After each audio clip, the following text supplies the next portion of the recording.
Everybody's got to live someplace. Everyone needs some place to be. A habitat's a habit with the creatures of the world. Each has its own community.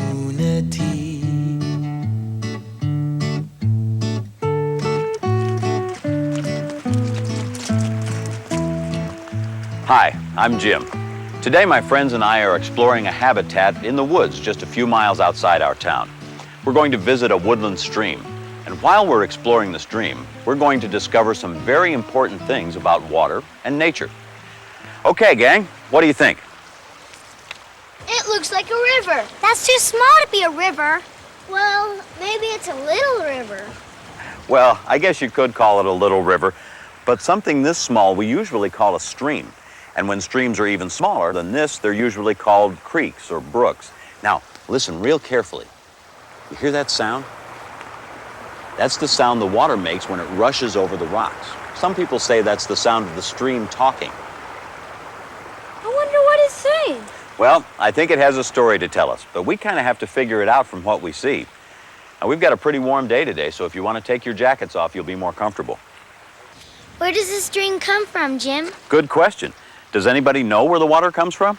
I know. It comes from rain. Good answer, Natalie. The stream does get a lot of its water from rain or from snow during the winter.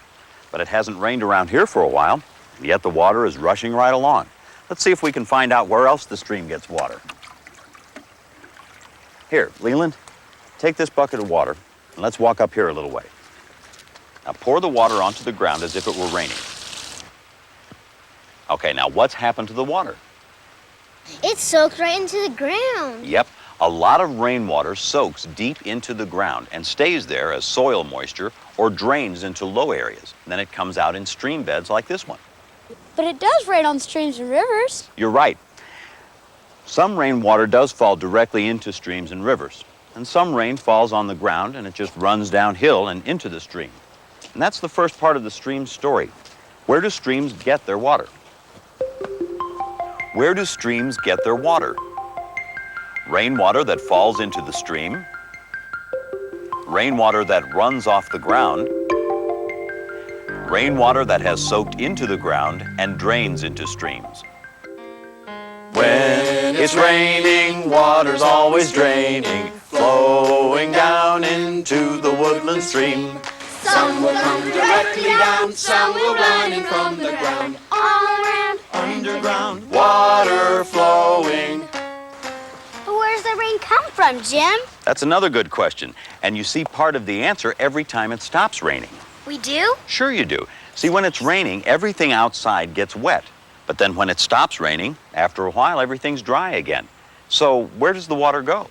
It just disappears. Well, it seems like it. But water never really disappears. No, it evaporates. That's right. The heat of the sun causes the water to turn into vapor, and then the vapor rises into the sky.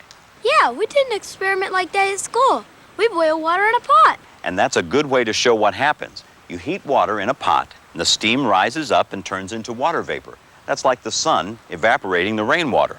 Now the vapor rises into the sky, cools, and forms clouds. And then when conditions are right, the water falls from the clouds and it rains. That's right. Now streams and rivers and lakes do provide some of the vapor for rainwater, but most of the rain or snow comes from water that evaporates from the oceans. Yeah, oceans are really big. That's right. And you know, most of the earth is covered by the oceans, so there's plenty of water to make rain and snow to fill up the lakes and rivers and streams. And that's another part of the stream's story. Where does the water to make rain and snow come from? Where does the water for rain or snow come from? The heat of the sun causes water to evaporate. The water vapor rises, cools, and forms clouds. The water falls out of the clouds as rain or snow. Water flowing everywhere it's going. Warm sun turns the water into vapor, And the vapor rises high, forms the clouds up in the sky. Cools again, falls as rain, water flowing. Now, here's why rain is so important. See, all organisms need fresh water to live in and to live on. Who knows what an organism is? Isn't an organism anything that's living? That's exactly right. And see, rain continually supplies organisms with fresh water to live in and to drink. Now, the fresh water fills the streams and rivers and makes them habitats for a lot of different organisms that need the water. And also, the streams and rivers shape the land as they flow along. Now, let's take a closer look at this stream and some of the organisms that live there. Boy, the water sure is moving fast. Now, the fast-moving water is a tough place for organisms to live in, but let's dip our strainers in and see what we can find. How do you catch anything? Well, I'll give it another try. Oh, yeah, Nothing there? No? Kind of hard to find them in this fast-moving water. Try it again, Lauren. See what you do. How do you catch anything? I don't see anything but rocks. A few rocks, that's about it, huh? But these are some river clams. They feed on the things that float by. Look, this water looks clear enough to drink. Yeah, but don't do it. Never drink from a stream or a river or a spring, no matter how clear it looks. There could be pollution in there that you can't see, and it could make you sick. Oh, also, never go exploring a stream or river by yourself. You could slip or fall in and need help. Always go with an adult. Look at these rocks. They're smooth and round. Yeah, they're not like the ones around my house. Well, what do you think made them so smooth? Water? Well, indirectly, yes. The water helped make them smooth. See, water can be very powerful. And when it's moving fast, it can push the rocks along. And as it's doing that, it causes the rocks to hit against each other and against the hard rock bottom. Now, when that happens, that hitting together helps their rough edges get worn away. All that rubbing is like your hands rubbing on a bar of soap and wearing it away. The rubbing and hitting together made the rocks smooth. Smooth rocks is just one effect of erosion. Does anybody know what erosion is? No. Well, in this case, erosion is the gradual wearing away of the soil and rocks by the fast-moving water. You mean the water moves the soil? Yes, I do. Would you hand me that, please, Natalie? Thank you very much. In fact, I'll show you what I'm talking about. Alicia, I want you to take this bucket for me. We'll go right over here and pour it on the dirt.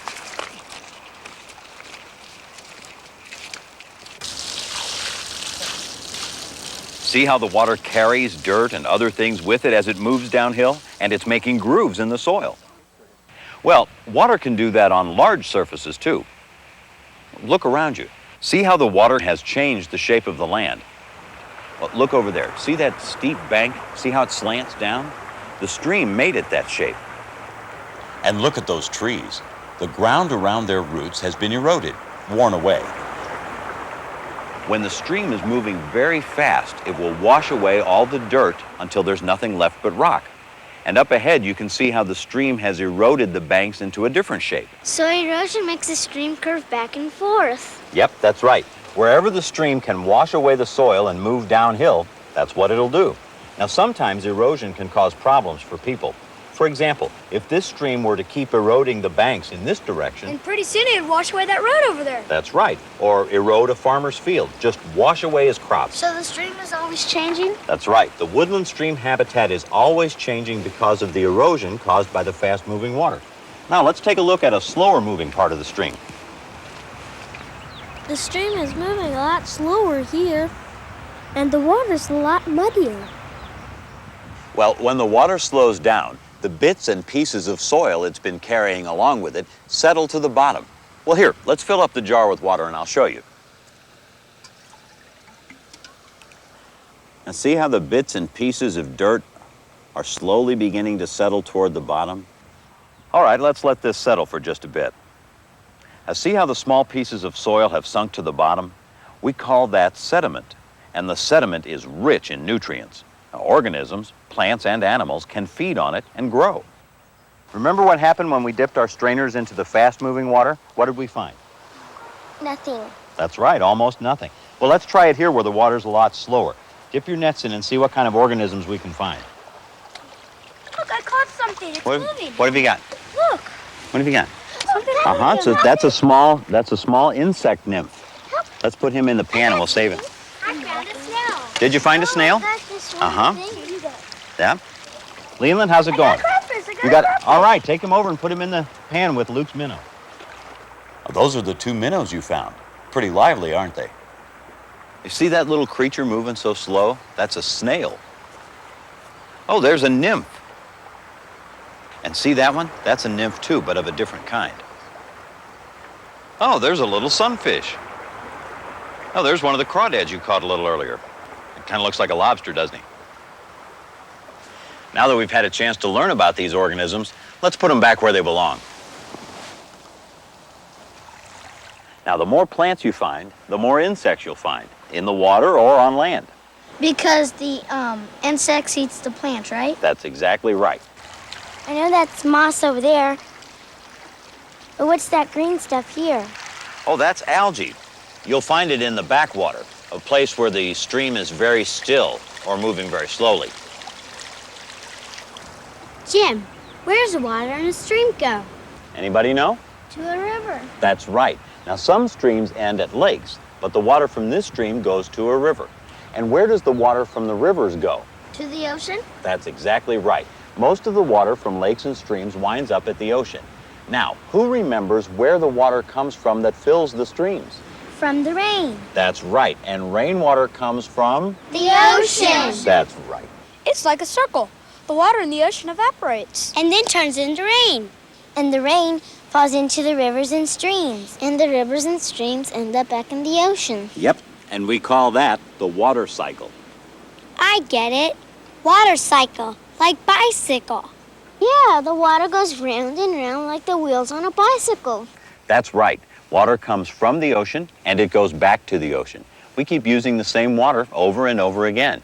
In fact, the water running down this stream right now may have been in this stream before, on its way to the ocean. But while the water is here, it provides a habitat for a lot of different organisms and it helps to shape the earth. And that's the last part of the stream's story. Okay, now, gang, what is the water cycle? What is the water cycle? The sun warms the water in the ocean and makes it evaporate. The water vapor rises, cools, and forms clouds. The water falls out of the clouds as rain. Streams and rivers carry the water back to the oceans, and we call that the water cycle. Streams in motion, heading for the ocean. So the water cycle starts again. To the ocean from the river, evaporating into vapor, rising high. Cloudy sky, Cools again. falls as rain. Water flowing, water cycle makes the habitat. So this little woodland stream has taught you something very important about the world. But there's more to the stream story. Look over there. Streams carry more than just water to the ocean. Sometimes they carry harmful things. Like trash? Ew, that's pollution. Yes, the stream carries along whatever it picks up, or whatever is thrown or dumped into it. Now, lots of things can pollute the habitat, and a lot of it goes right to the ocean. So when you hear about the ocean being polluted, well, it's not just the people who live around the ocean that cause the problem. It's people everywhere who throw trash or other pollutants into the streams and rivers and springs. In fact, any trash left on the ground can be washed into the stream. And that could hurt the organisms in the habitat. It's a good point. Pollution can poison the stream and poison the organisms that live in it and those that live around it, including you and me. Everybody's got to live someplace.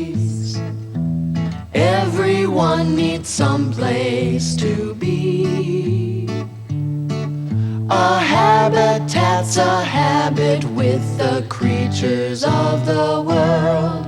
Each has its own community.